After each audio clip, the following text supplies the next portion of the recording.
10 Hoover Hurdles. The Hoover.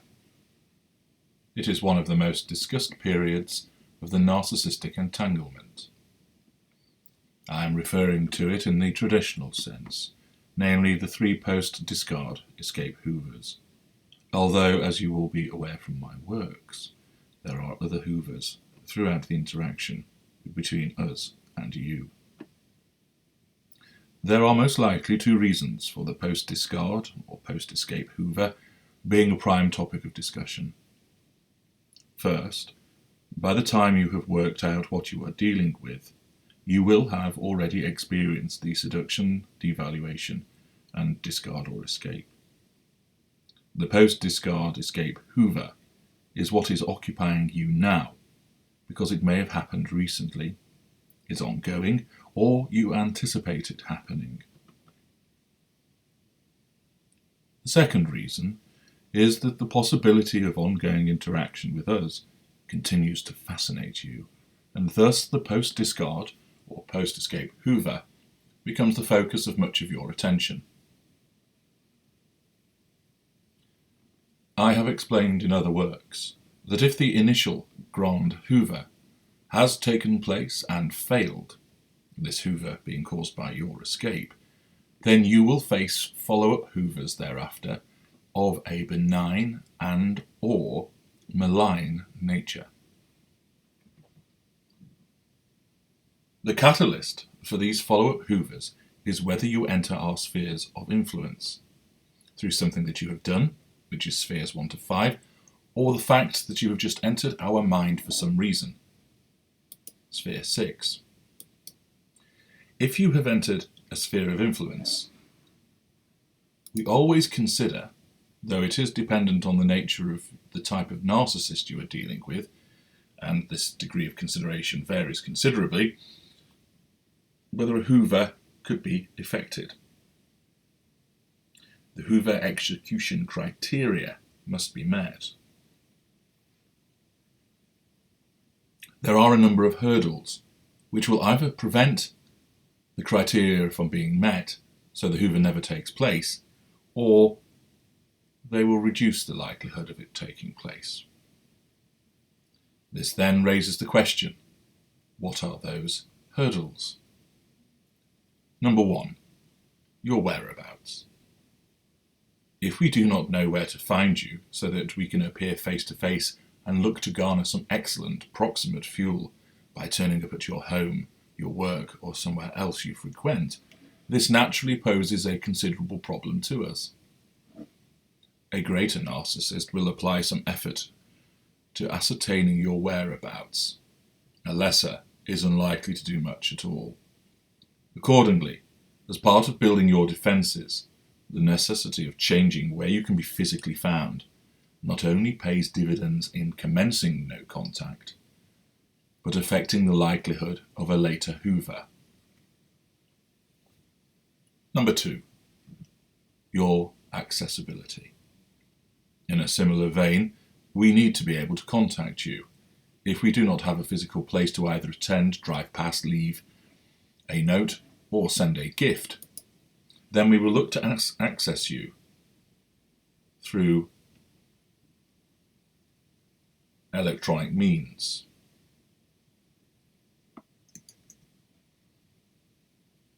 If we know your telephone number, we are far more likely to Hoover, or if we have a means of contacting you through an app or on social media,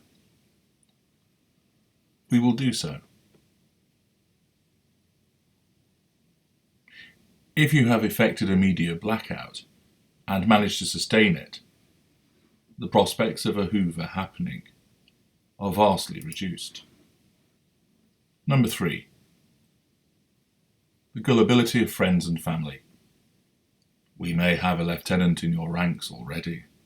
If so, the prospects of being hoovered are increased, as we will have them lined up to leak to us where we can find you and how we can contact you. Even if there is no lieutenant, if there is the prospect for a Hoover, we, or one of our lieutenants, will approach people in your camp to gather this information. It is often done under a separate auspice. There may be an emergency, some host has arrived that we need to pass on to you, or there is something confidential to relay to you. And if your family and friends are trusted with contact information, their susceptibility to releasing this information is important.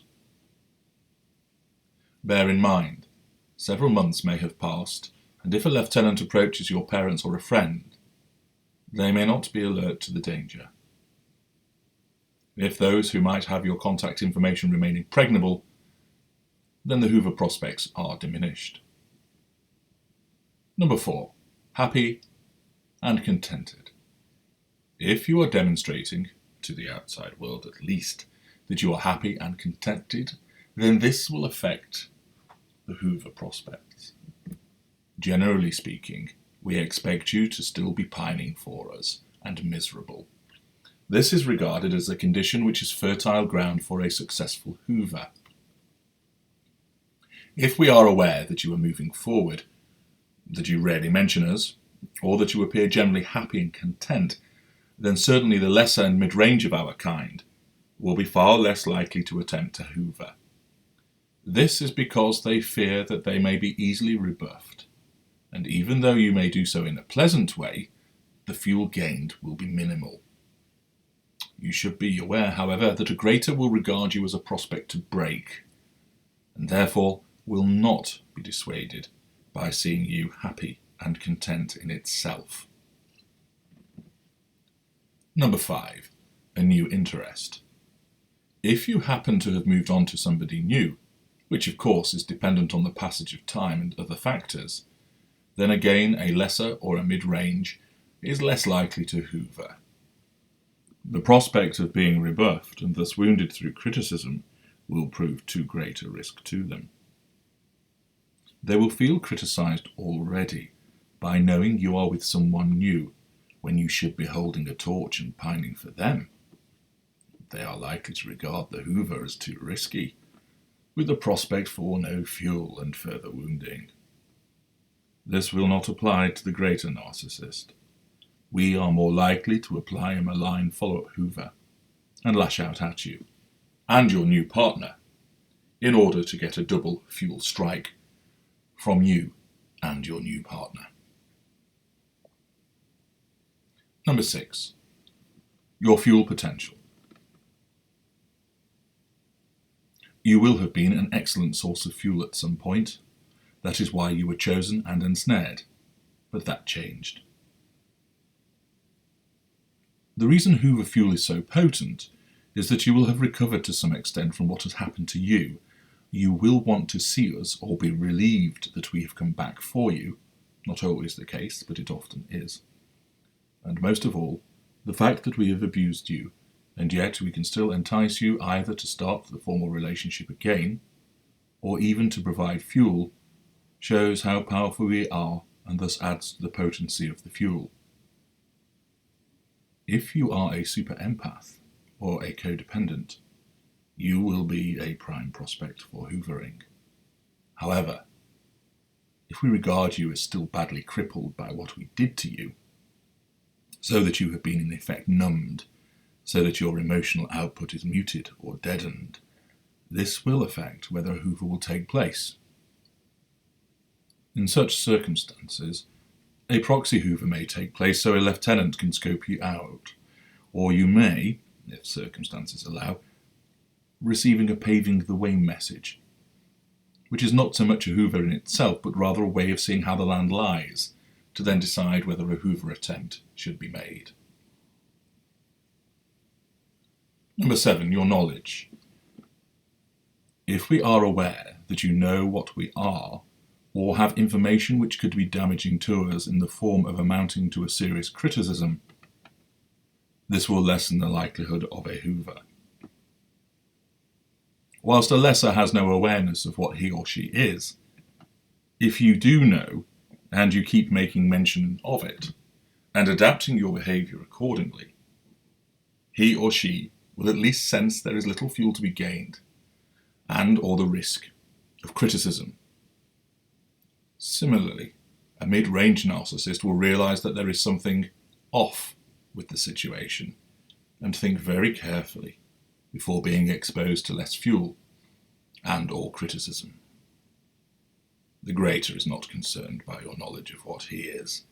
He will deny it and look to manipulate the situation to his advantage, to draw further fuel, but he will be concerned by anything that could cause criticism. Number 8. The facade. This carefully constructed and maintained device, which we use to repeat a defect against you, is important. Not only do we use it against you, but it will be used against other victims, and those who help create the facade provide us with fuel. We do not want this to be damaged or fractured in any way. If we ascertain that there is a risk of this happening, if we hoover you, for instance, you may have damning evidence of our behaviour which could be circulated if we engage with you, then we will not want the facade damaged by such exposure, and accordingly the prospect of a hoover happening will be diminished. Number 9. Energy levels. If you enter our sphere of influence when energy levels are lower as a consequence of lower fuel provision, then the hoover may be regarded as not worth the effort. If, however, there is easy accessibility and the prospective fuel gain is considered to be significant, then even low energy levels would not be a dissuading factor. But if there are other factors, as above, in place, which would prove difficult, then when we have low energy levels, this makes us less inclined to want to perform the hoover. This situation may arise when we are still embedding a new primary source after your escape, or we may not have one yet, and we are reliant on fuel from secondary sources. If the hoover is perceived as having hurdles and energy levels are low, even though you may have entered a sphere of influence, we may look elsewhere for fuel and not engage in a hoover. Number 10. The type of narcissist. The particular type of narcissist that we are has a bearing also on whether a hoover will be effected. The lesser will be looking for easy gains, low-hanging fruit and immediate results. The immediacy is important. Lacking the calculation of the mid-range and greater, he will be inclined to hoover if you are in near reach, even if there are other hoovers, because he is unable to control his thirst for hoover fuel. He will, however, risk being rebuffed, and this will in turn ignite his fury, causing him to lash out at you, with potential repercussions for you. If the lesser does not see an immediate opportunity, he will move on. He is akin to an opportunist burglar. The mid-range will put a little more effort and planning in, but will be cautious in his approach, mindful of the potential repercussions, and therefore a few hurdles will put him off. He may apply little effort to consider effecting a hoover against you, but it does not take too much to cause him to move on either. The greater will need considerable hurdles to prevent a hoover happening when a sphere of influence has been penetrated. If he knows there is a very potent hoover fuel that he can gain, he will apply considerable effort. The greater will behave like a professional with a well-planned heist, to get those crown jewels.